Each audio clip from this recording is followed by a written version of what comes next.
কৃত্রিম বুদ্ধিমত্তা বা এআই বিশ্বজুড়ে একটি আলোচিত নাম।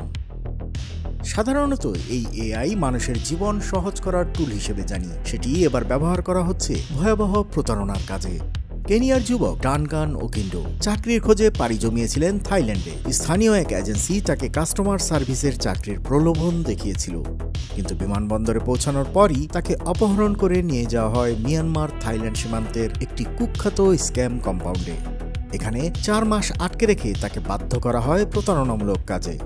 শত শত মানুষকে নিয়ে সাজানো এই কম্পাউন্ডে দিনের পর দিন বসে থাকতে হতো কম্পিউটারের সামনে। আর সেখানেই দেখা যায় এআই টুলস, বিশেষ করে চ্যাটজিপিটি ব্যবহার করে প্রতারণার পুরো মডেল পরিচালিত হচ্ছে।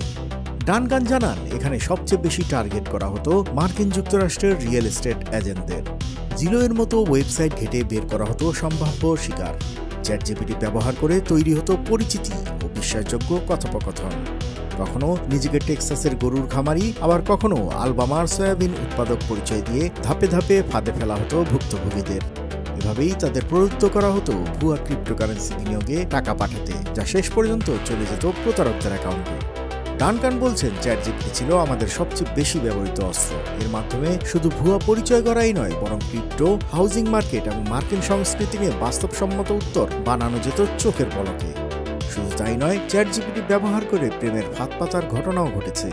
মিয়ানমারের আরেক প্রাক্তন ভুক্তভোগী জানাচ্ছেন, রোমান্টিকতায় ভরা রোমান্স স্ক্যাম চালাতে তিনি একসঙ্গে ডজন খানেক মানুষকে ফাঁদে ফেলতে পারতেন, কারণ চ্যাটজিপিটি তার হয়ে তৈরি করত কবিতা, ভালোবাসার বার্তা আর নিখুঁত মিষ্টি কথোপকথন। যারা কোটা পূরণ করতে ব্যর্থ হতো তাদের উপর নেমে আসতো নির্মম শাস্তি। ডানকান জানিয়েছেন, বিদ্যুতের শক, শারীরিক নির্যাতন সবই ছিল নিত্যদিনের ব্যাপার। আর বড় শিকার হলে পুরো কম্পাউন্ডে ঢাক বাজিয়ে উদযাপন করত অপরাধীরা। শেষ পর্যন্ত থাইল্যান্ডের প্রশাসনিক হস্তক্ষেপে কিছু কম্পাউন্ডে বিদ্যুৎ সংযোগ কেটে দেওয়া হলে মুক্তি পান তিনি এবং আরও অনেকেই। তবে দেশে ফিরে এসেও হুমকি, কলঙ্ক আর আর্থিক সংকটে ভুগছেন ডানকান।